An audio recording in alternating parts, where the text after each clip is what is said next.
वळूयात पुढच्या महत्त्वाच्या बातमीकडे। अमरावतीमध्ये आज राष्ट्रीय स्वयंसेवक संघाचा विजयादशमी उत्सव पार पडणार आहे। या कार्यक्रमाला माजी राज्यपाल दादासाहेब गवईंच्या पत्नी कमलताई गवईंना मुख्य अतिथी म्हणून आमंत्रण देण्यात आलं होतं।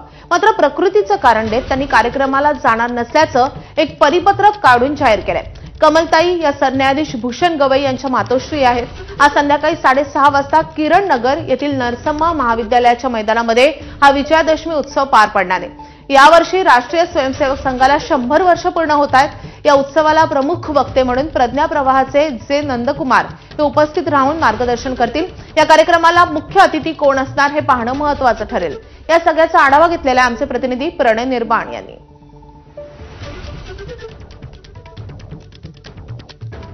राष्ट्रीय स्वयंसेवक संघाचा विजयादशमी उत्सव आज अमरावती शहरातील नरसम्मा हायस्कूल जे कॉलेज आहे त्या मैदानात आज सायंकाळी 6:30 वाजता पार पडणार आहे आणि त्याची जय्यत तयारी संघाकडून करण्यात आलेली आहे।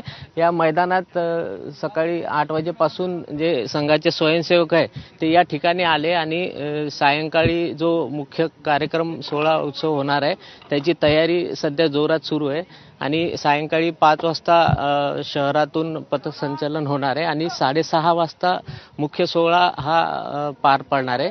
या कार्यक्रमाला मुख्य अतिथी म्हणून सरन्यायाधीश भूषण गवई यांच्या मातोश्री कमलताई गवई ह्या येणार होत्या, परंतु त्या आमंत्रणावरून अनेक वाद झाला। त्यानंतर एक त्यांच्या नावाने पत्र सुद्धा व्हायरल झालं सोशल मीडियावर। त्यानंतर दुसऱ्या दिवशी कमलताई गवई यांनी एक पत्रक काढून त्यांनी सांगितले की प्रकृतीच्या कारणामुळे मी या कार्यक्रमात जाणार नाही।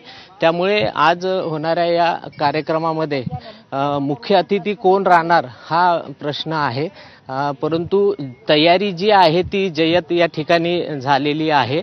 त्यामुळे सायंकाळी 6:30 वाजता या संघाच्या विजयादशमी उत्सवमध्ये मुख्य अतिथी कोण राहणार याकडे आता सर्वांचं लक्ष लागलेलं आहे। कॅमेरामॅन अमोल देशमुख सह प्रणय निर्बाण, एबीपी माझा, अमरावती।